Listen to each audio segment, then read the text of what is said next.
Hey there, how you doing? Welcome to the Unwashed Asses, episode 45, recorded Thursday, March 1st. I wanted to say Monday, 2018. Wow, look at that. 2 months already done, gone, out the way.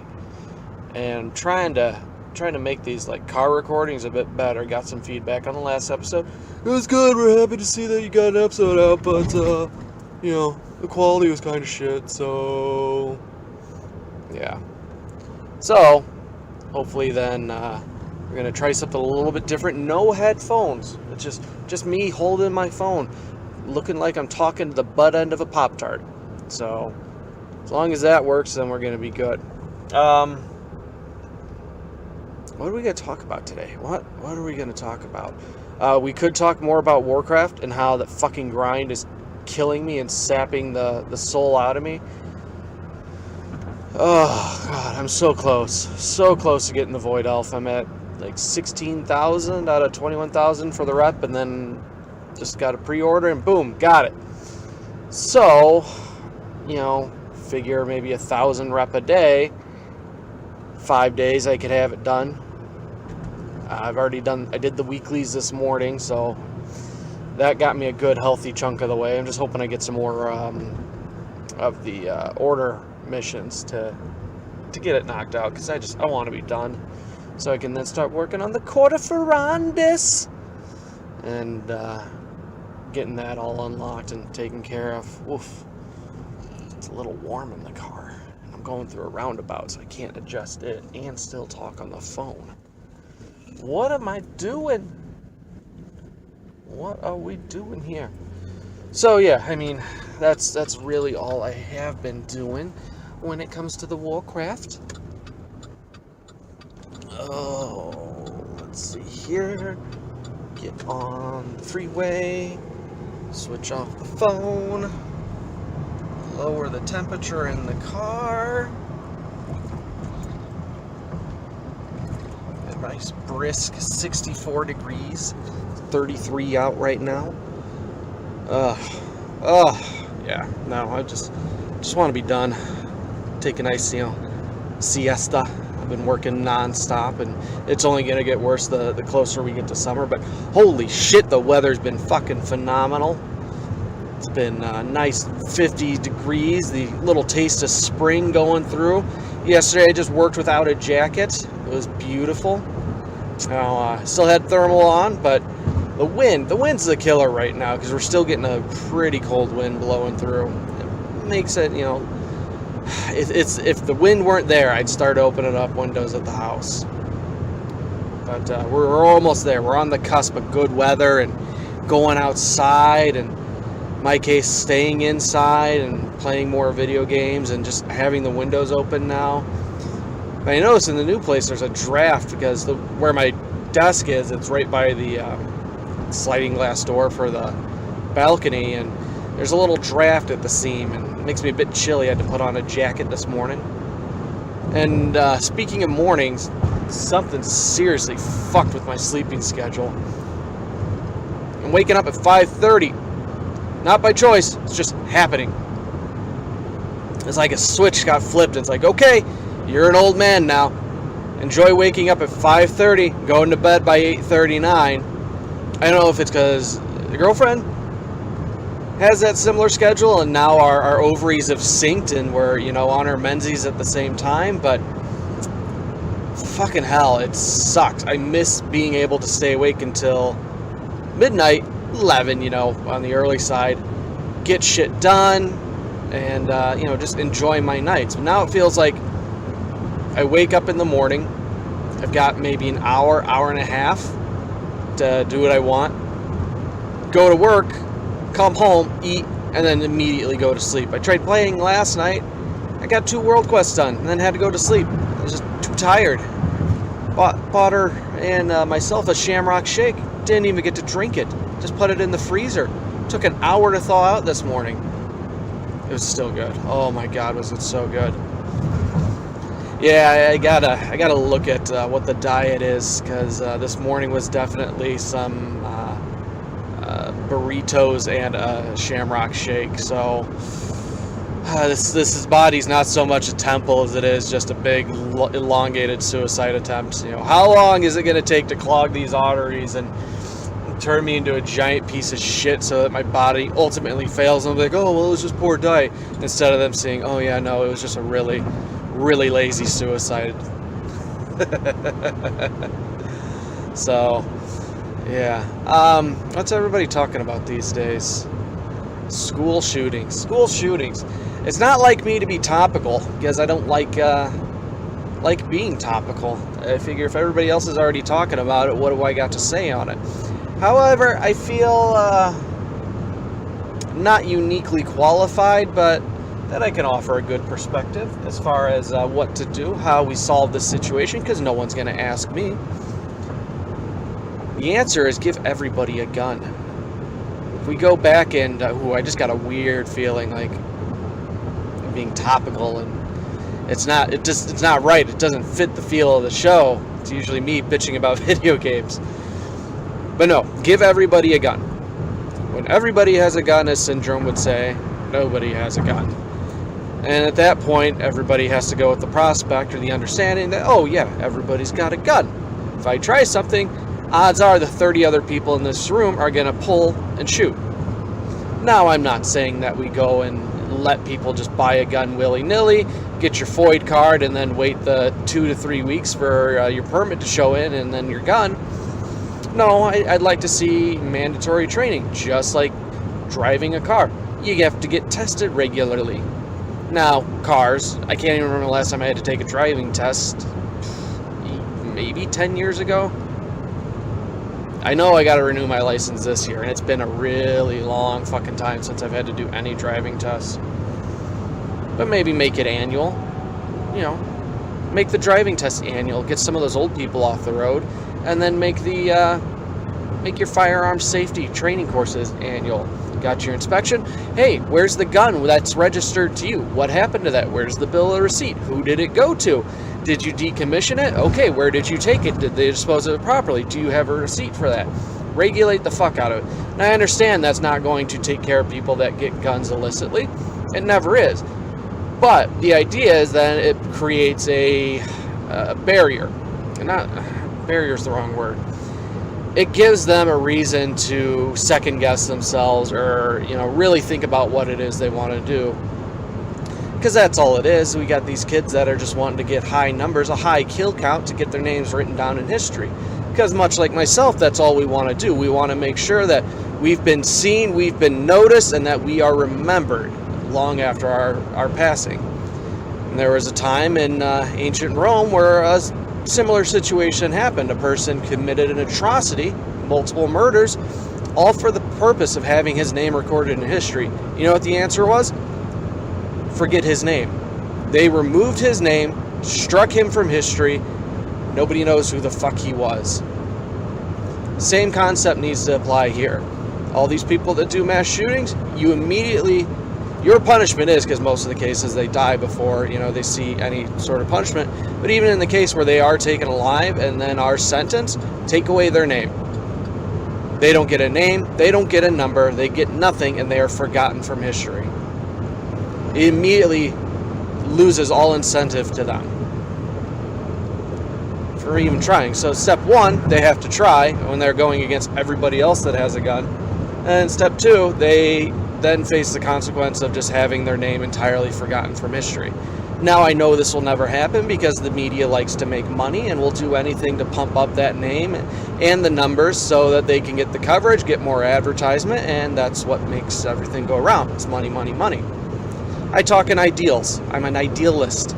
Most people see me as a pessimist. I just have a very strict set of what I think how things should be, and I try to, live my life by that code.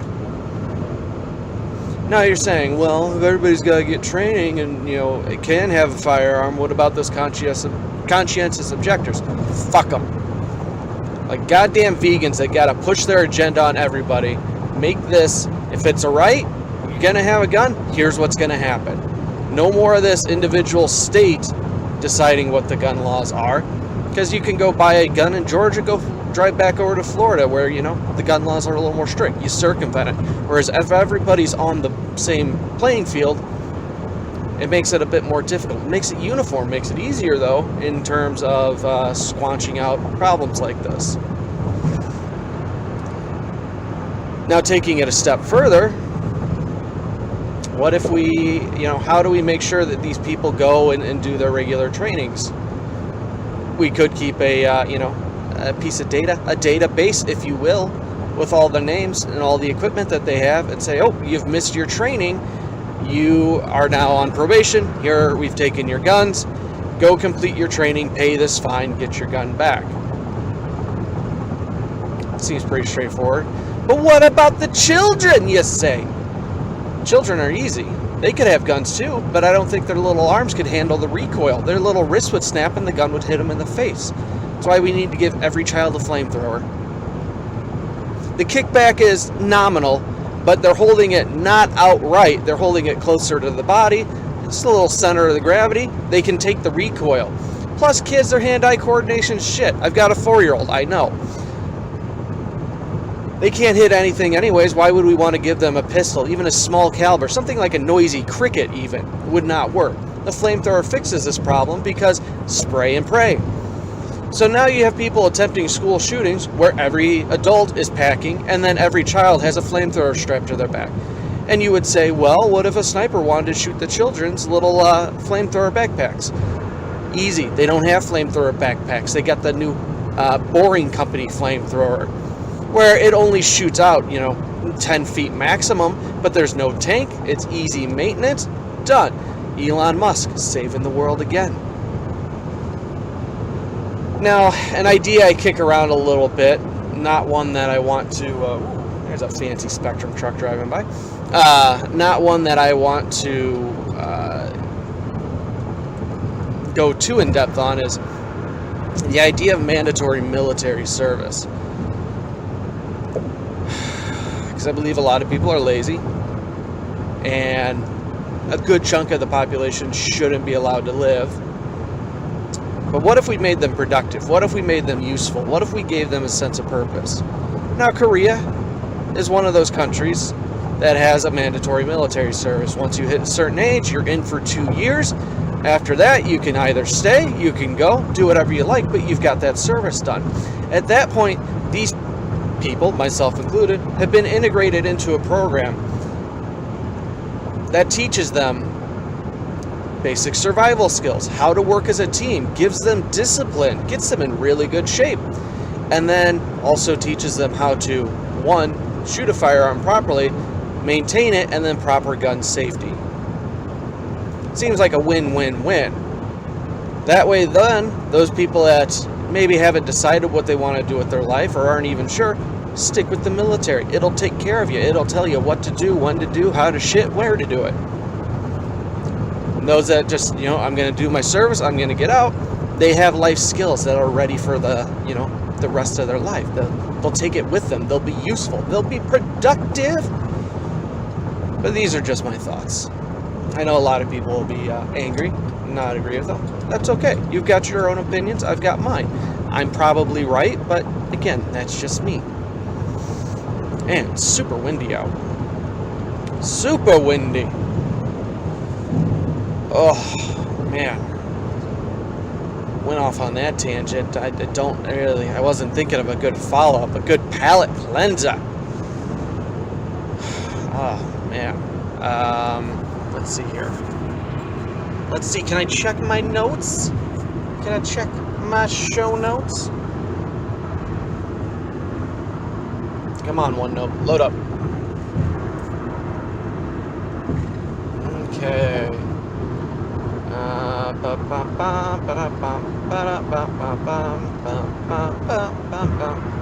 Oh, yeah, there we go. Okay.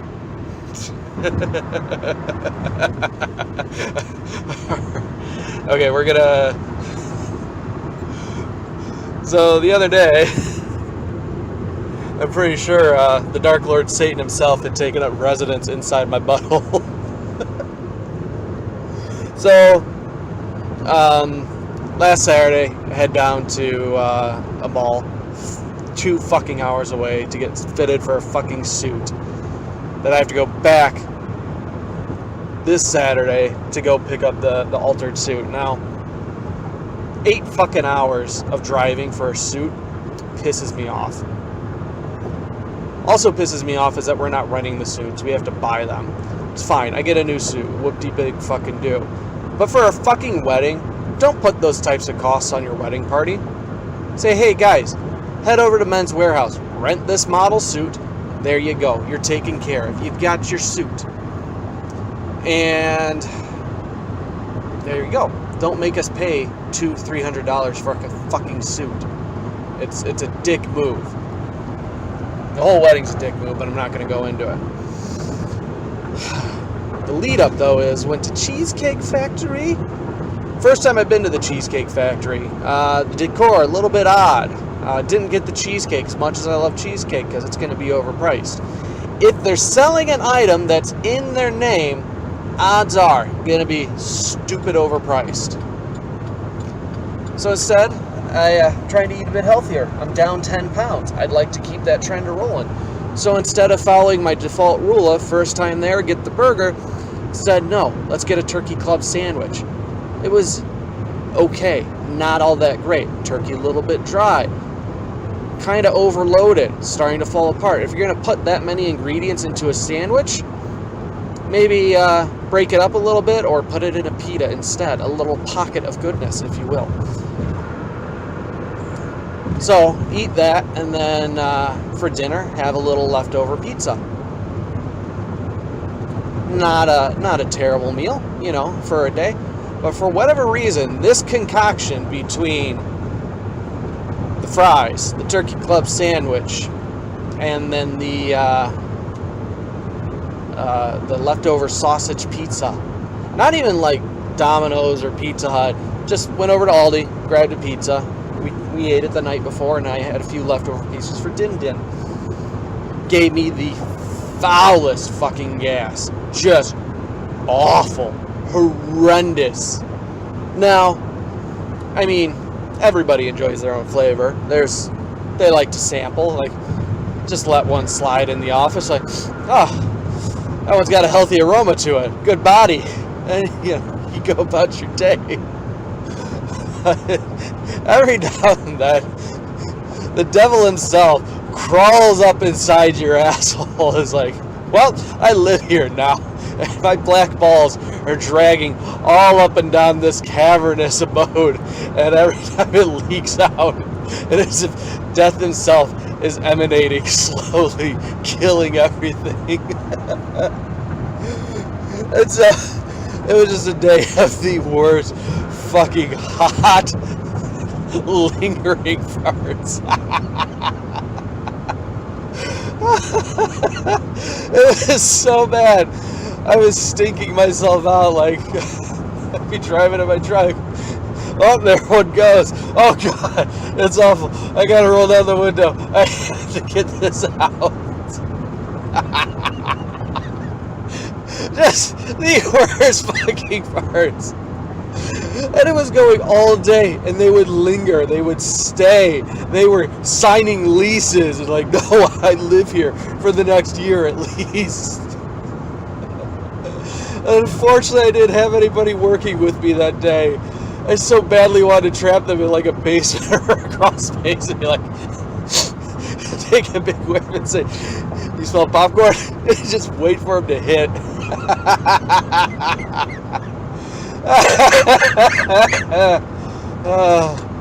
Oh God. But I think the pinnacle was I was installing TV in this old lady's apartment, and in her bedroom I was getting an outlet hooked up, and I'm like, you know what, there's no furniture in here, I'm just hooking up a cable box. I got a fart, we'll just let this one go. Now bear in mind, they've not been loud, they've not been raucous, they've been the silent killer, the anthrax of anal leakage. So I let one fly, and immediately it hits me. It's like, whoa, oh, you're bad. Let me, I gotta stay in here though, because I don't want to start crop dusting the apartment, because I know they have staying power, so I don't want to start trailing it everywhere. I'm gonna sit and marinate in this stink a little bit. Once I'm sure it's done, coming forth, then we can go ahead and start going into the other rooms. So I do that. I'm trying to be a conscientious farter inside this lady's house.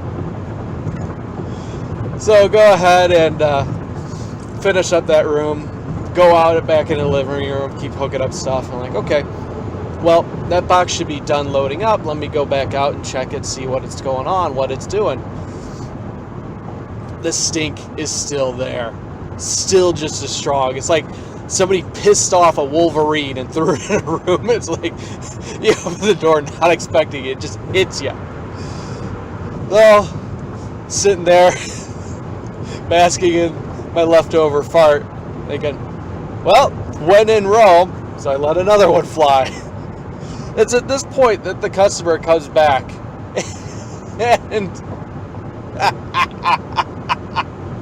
you could see the moment that she walked into the brick wall.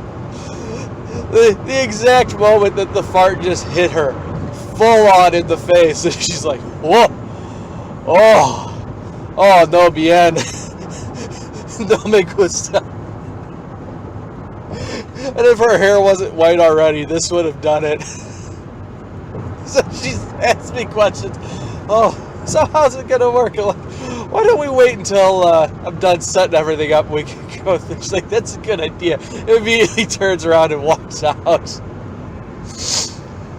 Oh, dear Lord. It was awful and brilliant in all the best ways. Oh. But I gotta say, that's probably one of my favorite parts of the job is when I get a little bit gassy, if I can catch another technician with it. Because at that point, you have a captive audience. They're stuck, and they can't say anything unless we make the company look bad to the customer. So just bear that in mind the next time you have a cable tech over, or any maintenance technician, and they're working in a pair. Odds are one of them is trying to fuck with the other one by shitting himself.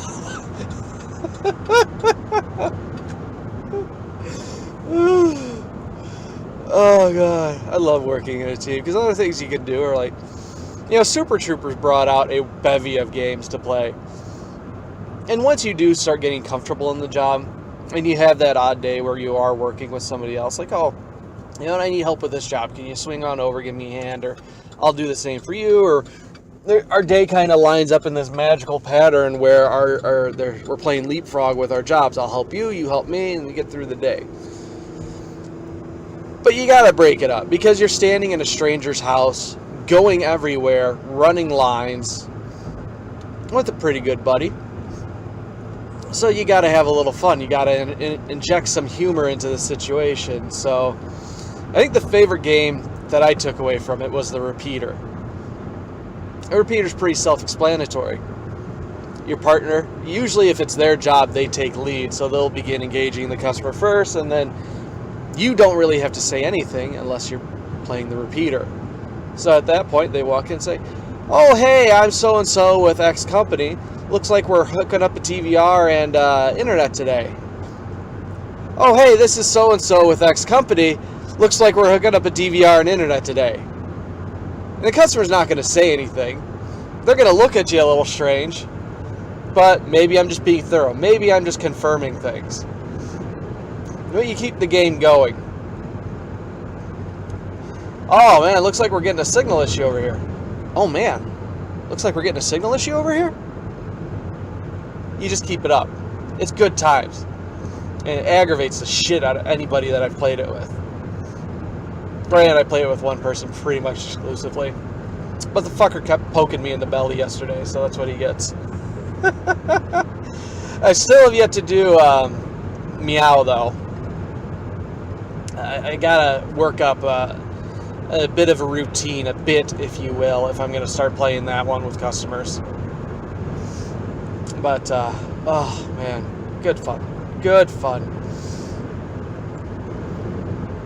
But I had this idea the other day as I was at work and sneezing, and my coworker did not hear me sneeze and therefore did not give me the required, oh, bless you, to, cast the evil out of my body, to get rid of Satan. I gotta plug in the phone here. It's about to die. It's getting hot, this recorder app. It burns it up. So, he did not hear me sneeze, and I'm a loud sneezer. I tend to yell when I sneeze. I can't control it. It just happens. There was a very long period in my life when I would try to hold the sneezes in. I would contain them. It would hurt a hell of a lot, but you never heard it. Eventually I said, fuck that. Why am I hurting myself for the pleasure of others? This isn't some super hot BDSM scene. No, I'm just holding in a sneeze. I'm going to start sneezing. So when I sneeze very loudly. So there's no way the fucker didn't hear me. Decides, you know what? I'm going to let that devil inhabit your body. I'm not going to cast him out with a bless you. And it got me on the trail of thinking, what if that were true? What if the cause for a sneeze was a demon stuck inside you? What if you had to, have somebody say bless you at the moment of the sneeze to catch the devil, because that's when he's weakest, to cast him out your body? And they didn't. They left you hanging. So at that point, you're full on possessed. Now, one could argue, well, maybe that's not such a bad thing. You go on autopilot and the devil's just doing all the work. I don't think that's how it works. I think you still retain full control, but the demon can hurt you. He can put an influence on you. He can coerce you. So you're doing the acts of evil and disparity, and that's the true punishment. That's the true awful nature of it, is you have to do these things despite you not wanting to. Like, go kick that puppy. I don't want to. Well, I'm just going to start twisting your balls here until you go kick that puppy. And at some point, you will break. Either your testicles will break, or you will break. There's not a good outcome there, especially for the puppy, because you're always going to kick the puppy. But what if it's it's a devil with an agenda? It's a devil with a plan, and he's got the tools to, succeed at this plan now. He's got a body. He can work with it. It's like, well, gee, devil, I don't really mind you being in here, but I kind of had a night full of activities planned. I had an excursion that I was going to embark on with my friends in the World of Warcraft. And he says, the only World of Warcraft that's going on is in your body, as I twist your testicles until you start doing what I need you to do. Well, shit, Satan, I can't really help you out. I don't got a whole lot of money. It's okay. Boom. Immediately. 666 devil dollars in the bank account. Well, shit, okay. We've got money. Let's roll. And so then the devil, he's out. He's taking you for a test drive, essentially. He's seeing what types of activities you can get into, what types of mischief that you two can rouse up. And he discovers you got a little bit of latent evil in you. And you go from kicking puppies to, building up the itinerary. Oh, we need to go pick up a litter of black kittens, and we need a goat or two. And if we can, we gotta go troll by the high school, get a virgin or two. Actually, high school's a bad bet. They're all mostly slept up with. So we gotta go over to the local church. She's not married? Boom. Done. We got some virgin. She's not much to look at. She's wearing those weird skirt pant things, but whatever. We got a virgin. And then, as you're getting everything prepped up, you got your murder room all set. You've taken the paint marker, you've drawn all your pentagrams, you've crossed the devil's eye and, dotted all the T's, and you're ready to go, when all of a sudden, you let out a sneeze, and Graham the next room over, bless you, and the devil's cast out. And you're left with all this extra stuff. What are you going to do with all this stuff? You can't maintain a litter of evil black kittens. You got a goat. Who the fuck? What are you going to do with a goat? Put some jams on them and let them roam around the backyard eating all your grass? Well, you know what? You've got a very environmentally friendly lawnmower. Not a bad deal. But then you got a virgin who's like, well, you've taken me back to your place. This must mean we're getting married now. Now you're stuck with a lady. And top it all off, all those devil bucks, they only exist when the devil's within you. Then poof, they're gone. It's all gone. No more devil bucks. You're left in a relationship you didn't want, taking care of cats that are clawing up your furniture and pissing everywhere. The only upside is the environmentally friendly lawnmower in the in the backyard.